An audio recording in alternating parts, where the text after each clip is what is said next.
She planned the perfect night. Every detail, from the string quartet to the signature lavender fragrance, drifting through the air, was chosen to reflect elegance and unity. But all it took was a single entrance to shatter everything she had built. Have you ever ignored the signs, thinking love would heal itself? Brushed aside your doubts, thinking loyalty could hold a cracking foundation together? What if the person you trusted most made you the center of humiliation, not in private, but in front of everyone? Wait until you see how she responded. Not with tears, not with chaos, but with something far more powerful, grace that made the entire room go still. Before we begin, if you believe dignity can be louder than drama, go ahead and like this video, subscribe to the channel, and share this with someone who needs strength today. This story isn't just about betrayal. It's about strength when the world expects you to break. Talia Moreau wasn't born into elegance. She earned it, every step, every scar, every late night spent building a name in an industry that rarely forgives imperfection. Once a sharp-eyed fashion editor known for her unwavering taste, she stepped away from flashing cameras to build something deeper. Foundations for underserved women, spaces of safety, and hope for families left behind. To the world, she was the embodiment of control, of grace, of that rare balance between power and warmth.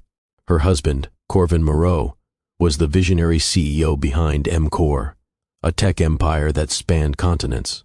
Their union was the stuff media loved to consume, a love story that started not at a launch party, but in a bookstore aisle, two hands reaching for the same weathered copy of Letters to a Young Poet.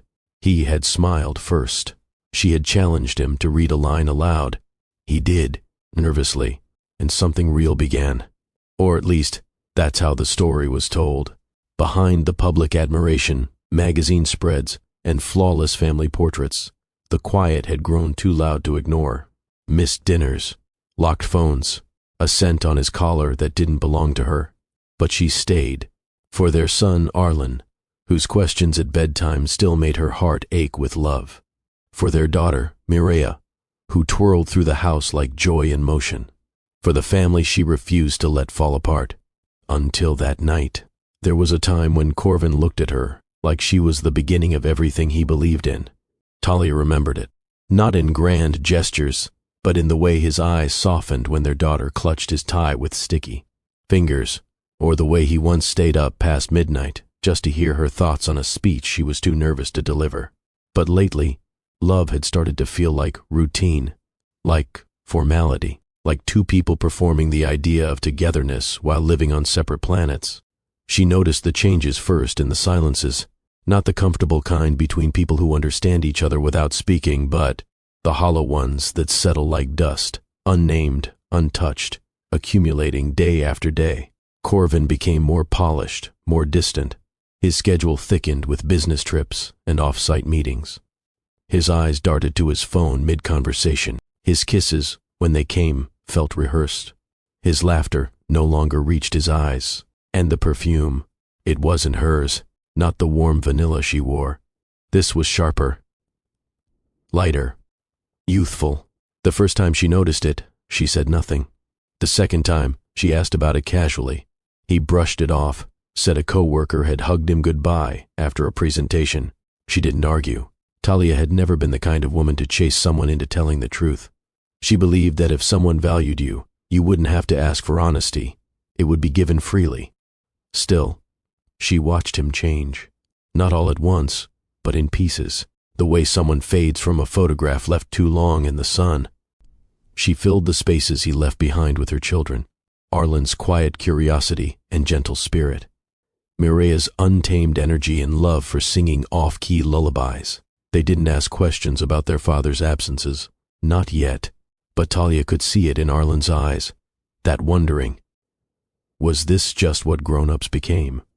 Was this how love aged? She didn't have the answers, but she kept hoping, kept showing up, kept holding together what little warmth was left in the walls of their home.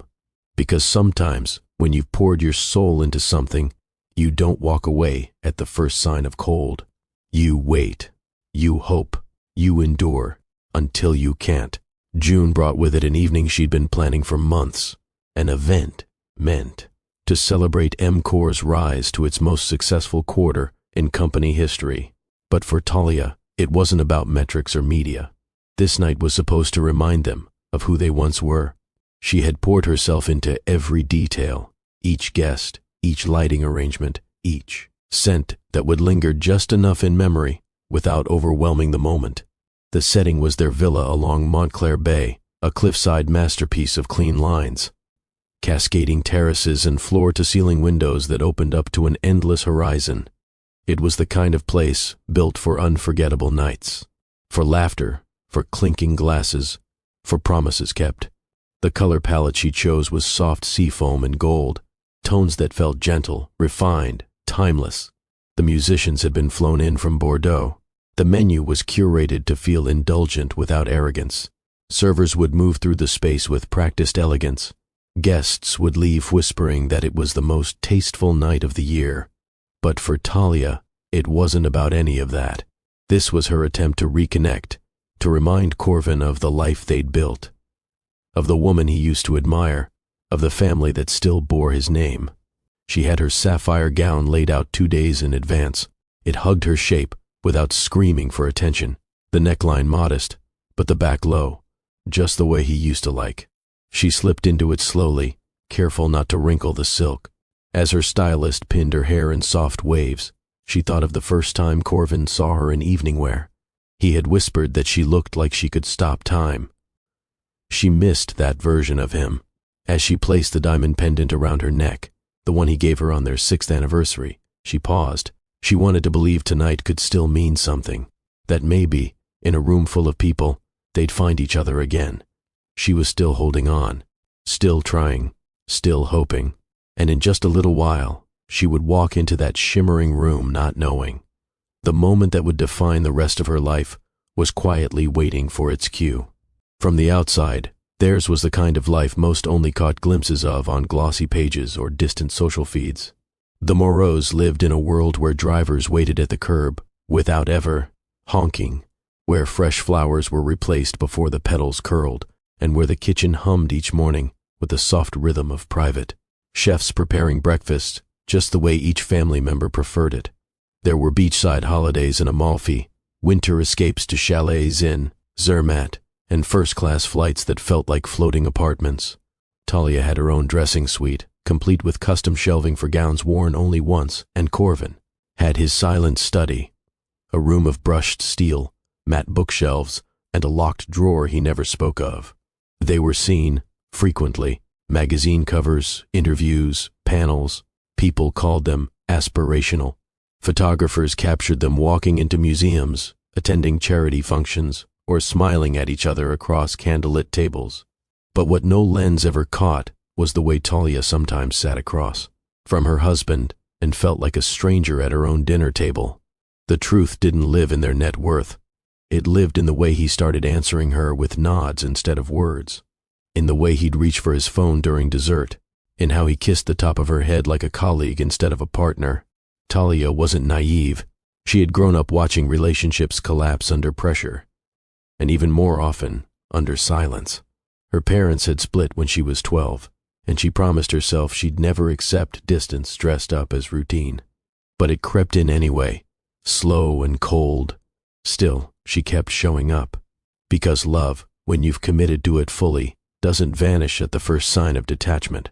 It clings to the memory of better days. It hangs on the sound of your child's voice when they ask if Dad will be home to read the bedtime story. Arlen was 7, quiet, observant. He liked facts, puzzles, the kind of questions that slowed time.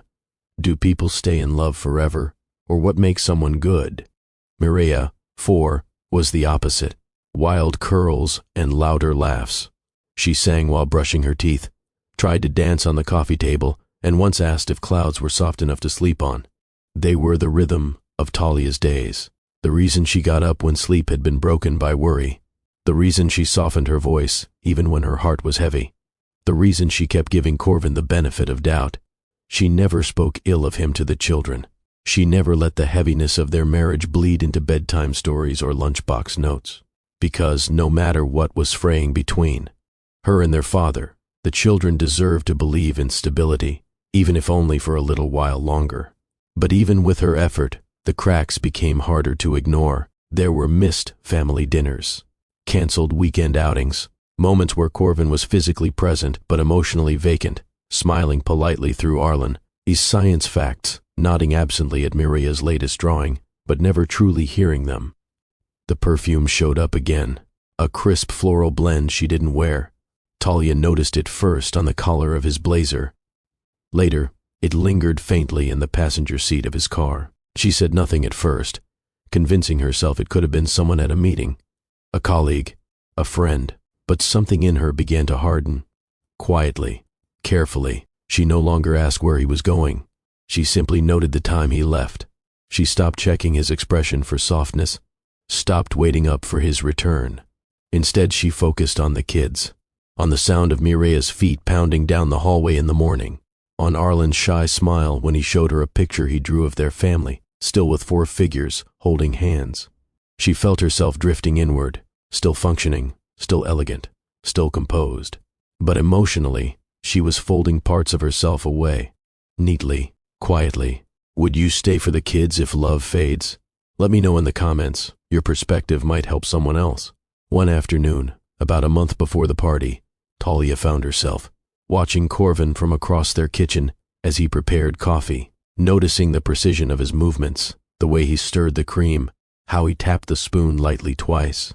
Before setting it aside, she realized she knew this man's habits better than he knew her current thoughts. That distance wasn't built overnight. It had gathered gradually, like fog creeping in over a warm shore, until it became the view itself. He didn't ask how her charity project was going. He used to. She had just secured funding for a women's shelter in Ridgepoint, something she had fought for behind closed doors for nearly 2 years. But when she mentioned it, his response was flat. "That's great," he said, eyes still on his screen. No follow-up, no smile. She let it pass. That night, as she folded Arlen's socks and placed Maria's hairbands back into their ceramic tray, she caught herself wondering, when was the last time she felt desired? Not admired, not appreciated, desired. She had spent years building herself into someone worth respecting, but she missed feeling seen. Not in the eyes of society, not in articles or event photos, but in the gaze of the man who once said she made everything else fade away. It hurt in a quiet way. He still showed up for certain events, smiled when expected, said all the right things when the cameras were around, but Talia could feel the shift, not in what he said, but in what he no longer did. He no longer reached for her hand while walking through a crowd. He no longer rested his palm on her back as she spoke to someone else. He no longer asked, "How are you, really?" And while these may seem like small things to some, she knew better. It's rarely a single act that ends love. It's a collection of absences, a long list of what's no longer offered. There was a night, 2 weeks before the party, when she made his favorite meal, just like she used to when they were first married. She even opened the wine he once claimed was liquid confidence. They sat at the table, candles burning low, music playing softly in the background. He complimented the food, said, "This is nice," but his phone buzzed 3 times. Each time, he glanced at it. The 3rd time, he excused himself and stepped out of the room. 10 minutes, then 20. By the time he returned, the candles had burned lower and the warmth had gone out of the dish. He apologized, said something about a vendor, and kissed her forehead before heading upstairs. That kiss stayed with her, not because of what it meant, but because of how little it did. She stared at her plate long after he left the room. Not angry, not weeping, just still. The silence around her didn't need to shout. It had said enough.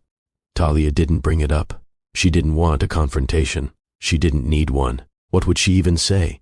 "You forgot how to love me." It wasn't forgetfulness. It was choice. The kind that doesn't slam doors or leave lipstick stains on shirts. The kind that simply withdraws, slowly and without noise, until you find yourself sitting across from someone who looks like your husband but doesn't feel like home anymore. Still, she dressed up for dinners. Still, she smiled for photos. Still, she answered interview questions with warmth. Because sometimes, Appearances are the last thing to go, and she wasn't ready, yet, to let anyone see the truth. Not even herself. Montclair Bay carried a hush that night, as if even the ocean knew. It wasn't meant to compete with what was unfolding along its cliffs. The house shimmered, walls of glass reflecting warm light into the dusk. Valets in midnight suits opened doors with precision. Guests arrived in waves, editors, investors, tech visionaries, ambassadors' wives, and designers with names whispered like secrets. Talia greeted them all with practiced ease, the sapphire fabric of her gown flowing like water as she moved. She had started planning the event nearly 4 months prior. Her touch was everywhere. Floral arrangements curated to reflect the coastline's wild blooms, the music timed to shift tones with the movement of the evening, cocktails served with herbs clipped fresh from the villa garden. Even the lighting had been adjusted to cast a glow that made every photograph feel like it belonged in a museum. It wasn't about extravagance, it was about elegance, cohesion, memory. More than anything, Talia had wanted the night to carry a kind of warmth, something that would bring people together without the stiffness of obligation. She envisioned a celebration that reminded her husband what they'd built together. Not the company, she knew he'd celebrate that on his own, but the life behind it, the family, the partnership. By 8 p.m., the rooms were full. Glasses clinked softly, laughter rose and fell in pockets, and the faint scent of lavender and citrus lingered beneath the sea breeze that curled in from the terrace. Waitstaff moved through the space like choreography, never interrupting, never crowding. Talia checked the time again. He was late. Not dramatically so, but noticeably. He was always early to these events, always standing by the entrance with a drink in hand, waiting to greet their guests like a general returning from battle. She excused herself to the hallway near the service kitchen and checked her phone. No missed calls, no messages. The last one he sent was 3 hours earlier. Almost done here. Save me a drink. She tried to push down the thought, the one that had become harder to ignore with each passing week. Where is he really? She looked at herself in the hallway mirror. Her lipstick hadn't faded. Her eyes still held their fire. But there was something new there tonight, something behind the pupils. A tremble too steady to be called fear. She walked back out with her chin lifted. She didn't have the luxury of falling apart tonight. Not here, not yet. Guests continued to approach her. Compliments flowed easily on the decor, the menu, the atmosphere. Several commented on how relaxed she looked, how effortless she made it all seem. She smiled, thanked them, nodded graciously. But part of her, some quiet, worn-out part, just wanted him to walk through that door and remind her why she still believed in this. 10 more minutes passed. Still, no sign of him. She looked around the room, catching glimpses of couples, some entwined in subtle ways, fingers resting lightly on backs, shoulders tilted toward one another without conscious thought. She envied them, not for the intimacy, but for the ease. Corvin and Talia hadn't shared that in a long time. Still, she held on to hope. People ran late, meetings got extended, traffic delayed drivers. She refused to let her mind write the ending before it was time. But her body already knew. It sat in her posture, in the way her hand clutched the stem of her glass too tightly, in the way her smile took an extra second to reach her eyes. The quartet transitioned into something softer, slower, romantic. A cello led the melody with longing, the kind that filled the room without crowding it. Talia's back was to the entrance when the mood began to shift. It was subtle at first. Voices softened. A few heads turned. Conversations stopped mid-sentence. Glasses paused halfway to lips. She felt it before she saw it. That instinct every woman carries in her bones, when the air changes for reasons no one says aloud.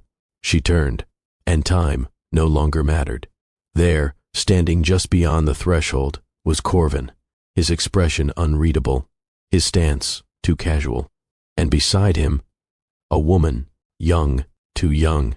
Her dress was a deliberate red, the kind that demanded attention, clung to curves and left nothing to imagination. Her auburn curls were swept over one shoulder, framing a smile that didn't belong in this moment. They were holding hands, not discreetly, not discreet at all. The room didn't gasp out loud. It just slowed, froze in pockets. A flute of champagne slipped from someone's fingers and hit the marble with a crack. And still, Corvin didn't flinch. He didn't scan the crowd. He didn't search for Talia's face.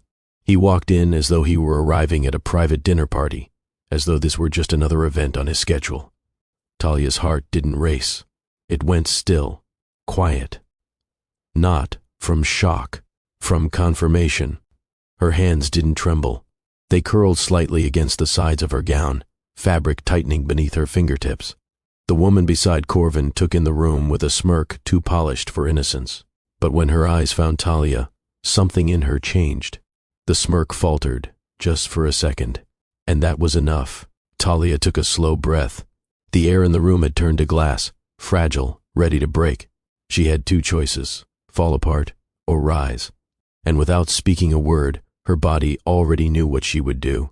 If you're still here, I know this story is resonating. Share it with someone who might need to hear it today. There's more strength in silence than most people will ever understand. For a moment, no one moved. The sound of music, once elegant and fluid, now felt misplaced, like a melody that had wandered into the wrong story. The violins faltered, unsure whether to continue or stop, until one of the musicians lowered their bow completely. 100 eyes turned toward the same point. Toward him, toward them. Talia didn't blink. She didn't allow herself the permission. Even blinking felt like surrender. So she stood there, grounded by nothing but will, watching the man she had once built.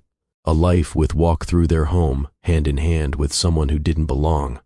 Her chest didn't heave. Her lips didn't quiver. Instead, her entire body became a mask of calm so perfect, it would have frightened her if she weren't the one wearing it. Corvin had no hesitation, no shame. He whispered something to the woman on his arm, something that made her glance up at him amused. It was a moment so personal, so casual, it rewrote everything Talia thought she understood about her marriage in a single second. It wasn't a mistake. It wasn't a breakdown. This was a choice, and it had been made long before tonight. A few guests tried to hide their stares. Others looked openly, caught between curiosity and disbelief. One woman near the bar whispered something behind her hand. A man across the room slowly stepped away, unsure whether to stay or leave. Talia stood at the edge of it all, perfectly composed.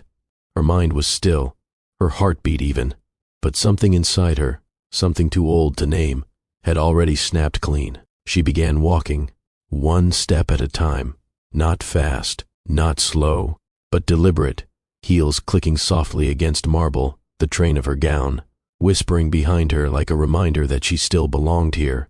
People cleared space for her, not because she asked, but because they knew. This was no longer their moment. This was hers, and what she did next would be remembered by everyone present. As she neared them, the sound of the crowd faded completely. There were no glasses clinking now, no nervous chatter, just silence, thick and total. Corvin finally looked at her, but not with regret, not with guilt. He looked inconvenienced. The woman beside him shifted slightly, her posture changing just enough to register that something had gone wrong, that maybe she had misjudged the ease with which this moment would pass. Her fingers curled around Corvin's hand more tightly now, not out of affection, but out of uncertainty. Talia stopped just 2 feet from them. She didn't glance around. She didn't lower her gaze. She kept her eyes on Corvin's, steady and sharp. The same eyes that once held love now held a mirror, not to shame, but to truth. Her voice was even, clear, without edge or tremble. "So this is how you tell me." A flicker passed over his face. Not enough to read, not enough to matter. She nodded, as if answering herself. Her eyes turned toward the woman, briefly.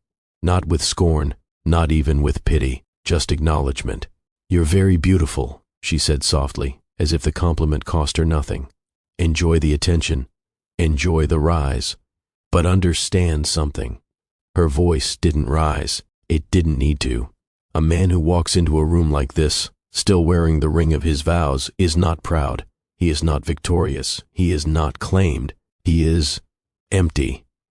and he's hoping your smile will drown out the sound of what he lost." The woman's expression broke, just a crack, but it was enough. Talia turned back to the room, this room she had designed, this night she had shaped with care and memory and purpose. Her voice reached everyone now, though she didn't raise it. "Thank you all for coming tonight. I hope you'll continue to enjoy the evening, and perhaps," she let her gaze sweep slowly across the space, "with more grace than it began." Then she stepped back, turned, and walked away. No rush, no stumble, no tear, only quiet, only dignity. The diamond pendant around her neck caught the light as she passed under the chandeliers. Her gown trailed behind her like a final word. No one followed. No one spoke. Even the music didn't dare to begin again. There's a kind of silence that's louder than applause. When Talia turned away from Corvin and the woman who clung to him, the entire room remained frozen, not in fear, but in awe. It wasn't that they couldn't speak. It was that no one dared to. They had expected a scene, tears, accusations, maybe even a glass thrown. That's what most people braced for when things collapse in public. But what Talia offered was something far more haunting, complete composure. As she crossed the floor, people moved instinctively, not to stop her, not to comfort her, but to witness her, like watching a figure step out of a painting and into real life. Her heels tapped softly against the floor, but it may as well have been a drumbeat. Each step said, "You don't have to shout to be heard." She didn't glance back, not once. Corvin didn't call out to her. He stood there, still as stone. The hand that held his mistress moments ago now hung useless by his side. The woman beside him looked smaller now. Her smile was gone. Her fingers no longer touched his sleeve. Talia passed the grand piano. The quartet had stopped playing earlier, but one of the violinists still held, his instrument under his chin, bow suspended mid-air, as if frozen in time. A waiter shifted uncertainly by the archway, clutching a tray with untouched glasses.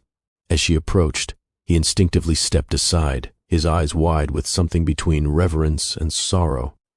Every detail of her exit lingered, the sway of her gown, the slope of her shoulders, straight, unbroken, the set of her jaw, not clenched, but resolved. People turned to follow her with their eyes, but not one person followed her with their feet, because somehow everyone sensed this wasn't a moment to intervene. It was a moment to remember, and that's exactly what she wanted. She wasn't just walking away from a man. She was walking out of a performance she had been keeping alive long after the curtain should have fallen. When the doors closed behind her, the silence stretched, too thick, too long. It wasn't discomfort. It was disorientation, the kind that follows a shift so precise no one feels it until they try to speak. And no one did. Not right away. A few guests exchanged glances, searching for cues. Others looked toward Corvin, but he offered no clarity. He was still standing in the same spot, shoulders stiff, expression unreadable. Not stunned, not even angry, just still. The woman beside him had withdrawn her hand completely. She smoothed her gown with a shaky palm, her confidence draining inch by inch. Her gaze flitted around the room, but it found no safety, only eyes that once smiled, now measuring her. Someone near the terrace broke the silence with a low, nervous cough. Another guest shifted uncomfortably and whispered, "Did that really just happen?" Yes, it did. And every person there would carry the memory of it far longer than the clinking of champagne or the catered brilliance of the menu. Because what they had just witnessed wasn't drama. It was authority, unspoken, controlled, devastating. Talia hadn't tried to reclaim her place. She had reminded everyone she never lost it. She gave no closing statement. She offered no accusations. She didn't need to list his failures or shame the woman beside him. Her presence had already done what shouting never could.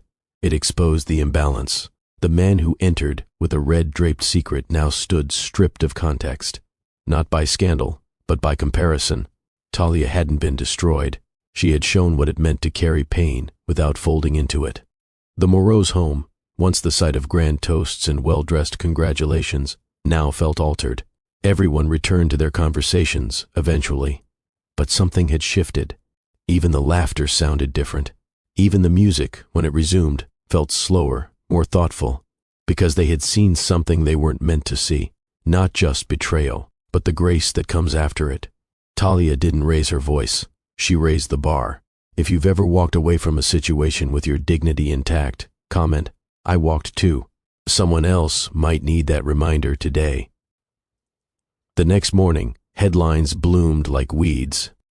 Power couple split. Corvin Moreau seen with mystery woman at company gala. Talia Moreau's poised exit steals the night. And the narrative, the silence heard around the bay. Eyewitnesses describe moment Talia walked away. By noon, it was no longer rumor.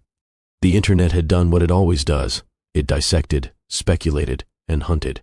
Within hours, the identity of the woman at Corvin's side was uncovered. A mid-level marketing executive named Elira Doss, stationed in MCOR's European division. Her social media vanished quickly, but not before screenshots circulated. Posing with conference badges, smiling with Corvin's arm casually slung over her chair at a retreat in Vienna, 6 months earlier. A blurry photo in a hotel lobby, both of them too close, the timestamp too damning. The affair had not begun weeks ago. It had been nearly a year in motion. And worse, most of it occurred on business trips Talia had once encouraged him to take, believing time away might help him reset. Within the boardroom, chaos ignited. Shareholders demanded answers. MCOR's stock dipped within 48 hours. Clients requested meetings to reassess direction. Behind closed doors, Corvin's authority wasn't questioned aloud, but loyalty grew thin. And yet, through it all, Talia said nothing. She didn't make a statement. She didn't call for sympathy. She didn't grant interviews, though several major networks reached out, some with 6-figure offers just to sit across from her for a 1-hour exclusive. Her silence wasn't passive. It was powerful. It forced people to look inward, to draw conclusions without direction. Instead of fighting Corvin with press releases or emotional exposés, she focused inward. Not to retreat, but to reclaim. She filed for divorce within 5 business days. The language in the papers was clean, precise, unemotional. No drama, no dragging of names, just a line drawn with finality. Friends reached out. Some cried harder than she did. Others apologized for not seeing it. A few tried to invite her to lunches she knew were less about comfort and more about curiosity. She declined them all politely. Her focus wasn't revenge. It was redirection. For the first time in a long time, Talia woke without obligation. There were no meetings to arrange, no rehearsed public smiles to wear, no small talk with people pretending not to pity her. Instead, there was silence. Not the silence that came from being ignored, the kind that came from finally choosing peace. She spent mornings on the floor with Mireia, coloring outside the lines on purpose. Arlen asked more questions now, about loyalty, about fairness, about why people change. She never lied to him, but she gave him answers small enough for a boy to hold without dropping. The children never once saw her cry. Not because she didn't, but because she kept that grief where it belonged, in private. At night, in the moments after the dishwasher had finished humming and the house had settled into sleep. But even then, the tears came without collapse. She wasn't mourning a man. She was mourning the life she protected even after he had left it in spirit. And that kind of loss wasn't loud. It was quiet, clean, certain. While tabloids circled and business blogs speculated, Talia went to work, but not the kind anyone expected. She began sketching an idea she'd been carrying for years. A place, a platform, a promise. The Mireia Foundation, named not after pain, but after light. It would serve mothers starting over, especially those who had sacrificed themselves for relationships that no longer served them. It wasn't charity, it was structure. Mentorship, legal guidance, childcare grants, financial independence. She wasn't interested in posing beside oversized checks or giving polished keynotes. This wasn't about image. It was about women who had been overlooked. Women like she almost became. And when the foundation quietly launched 3 months later, it didn't need a press release. The work spoke for itself. Applications poured in. Partnerships followed. Quiet donations arrived from women who had once sat in ballrooms just like hers, pretending everything was fine. Meanwhile, Corvin tried to recalibrate. He gave interviews, apologized, vaguely, tried to appear unbothered. But the narrative had shifted, and this time, he wasn't the one controlling it. Because sometimes, when you speak the loudest, you say the least. Talia hadn't uttered a word since the night of the party. And still, the world heard her louder than ever. 6 months had passed, not rushed, not marked by dramatic changes or impulsive moves. Just time, unfolding in small, quiet days. Talia had moved to a smaller house, closer to the children's school, tucked into a quiet neighborhood where no one cared what she wore to the mailbox. It was a place with chipped fences and loud birds in the morning. A place where stillness wasn't staged, it just existed. She had learned to enjoy it. There were moments she still paused when setting the table for 3. Moments when silence pressed too tightly, but they passed, not because she pushed them away, but because she no longer feared them. It was during this season of stillness that an invitation arrived. An old friend from her editorial days, now hosting a writer's retreat in Vermont, had extended it gently, no pressure, no stage, just trees, books, and people who want to be heard. Talia wasn't sure why she said yes. Maybe it was the idea of disappearing for a while, or maybe she needed to remember who she was when no one was watching. The retreat was simple. Wooden cabins, long tables filled with open notebooks and half-sipped mugs. People read passages aloud beside fireplaces, debated sentence structure, over early breakfasts, and hiked through quiet trails in the afternoon. It was there she met him, Leif. He wasn't loud. He wasn't charismatic in the way people usually noticed. He wore soft colors, spoke gently, always seemed to be listening more than talking. He taught creative writing to high school students, lived alone in a cabin near the woods, grew his own herbs, fixed his own fence, read bedtime stories aloud to himself so he'd remember how to pause at the right places for his students. They met during a reading.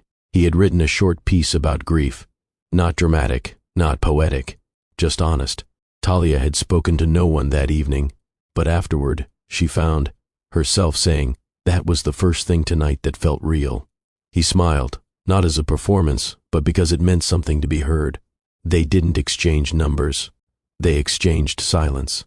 Comfortable, easy silence. The kind that fills space without stealing from it. They didn't fall into each other.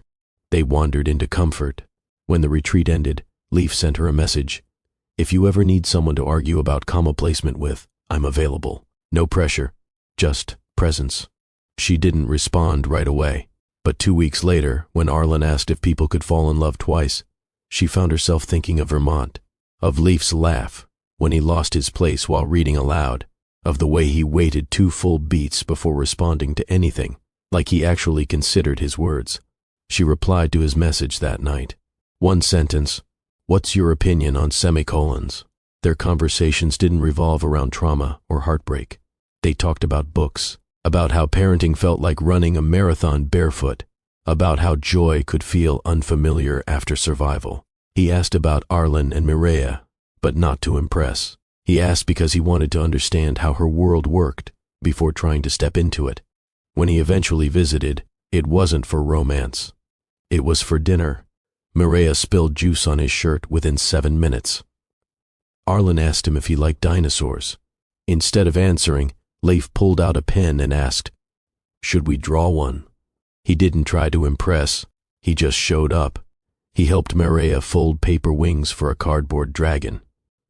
He read with Arlen under a blanket fort, and when the kids fell asleep, he didn't lean in or hint at expectations. He just sat beside Talia on the porch and said, you've built something solid. I'd never want to shake it, only add to it. She didn't answer right away. She didn't need to. Her eyes softened, not out of infatuation but recognition. She had spent years with someone who demanded space. Now, someone was offering stillness, not fireworks, not declarations, just warmth that stayed when the room grew quiet. It wasn't passion that startled her. It was peace. Some stories don't end in explosions. Some don't end with revenge, closure, or even apologies. Some end with a quiet decision.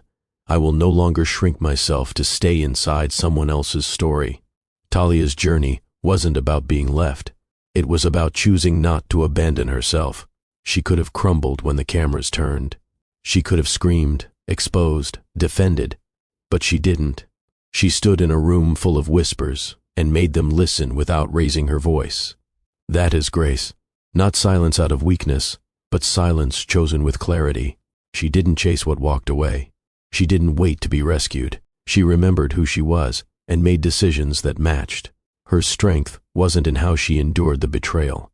It was in how she refused to let it define her. She took the pain, the embarrassment, the heartbreak, and turned them into a blueprint for rebuilding. Not just for herself, but for women who'd been taught to endure instead of rise. What Corvin thought was a scandal became a mirror. It didn't expose her. It revealed him. And when love returned, it came quietly.